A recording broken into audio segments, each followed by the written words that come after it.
1.5 दिन के प्यार कर ले प्यार काल है परसों के पायल नरसो बात पूछल बाबा कैलू ऐसे जैसे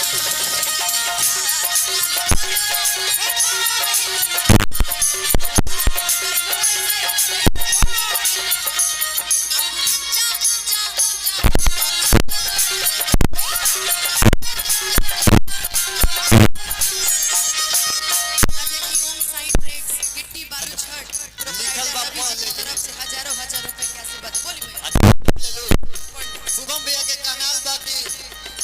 प्यार काल परसों के कई ना हमें बस कर पगली अब रहे दे ठीक बा प्यार बहुत हो गई ना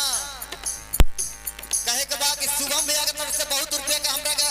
पुरस्कार मिलल भैया के फुलवारी फुलाइल बा कि माली भुला भटक के गई तो 2-4 कोचा फूल निकाल के कंचन चरत हे महाराज ये के कौना बात पे दुख बा ई ऊ माली बड़े यहाँ के 4-5 बीघा ऊख बा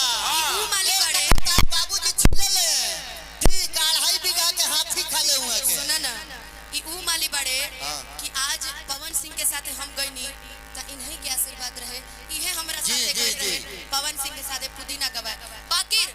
इनकरा लिए कहे के बा कि तोहरा से साथ जब छुट्टी दुनिया का माजा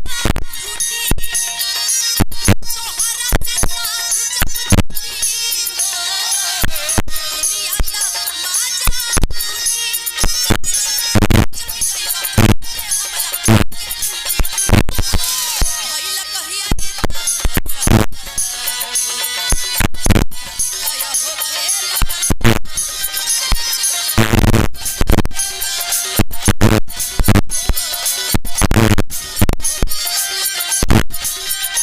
एगो बात सुनो हम सुननी एक दिन नम्रता का हो गई सब बोला गल बा पहले से हाँ?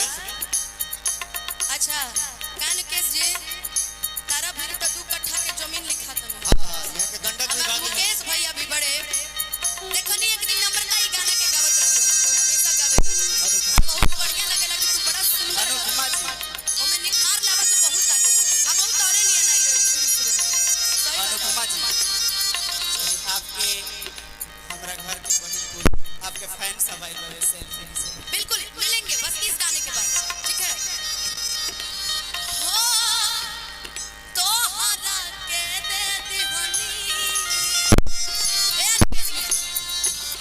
की करे जा काढ़ के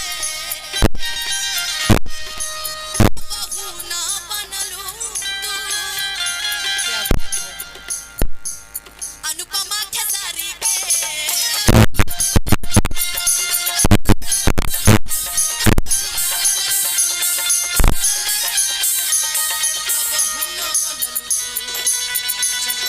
दीदी पहला बात तो हम ये कहेंगे कि आज वाकई में हम बहुत खुश हैं आपसे मिलके कि जो ख्वाब हम देखे थे वो इनको बैठा दें बैठ जाइए ऐसे मत बोलो ना ऐसे बोलो नहीं जिसका मुझे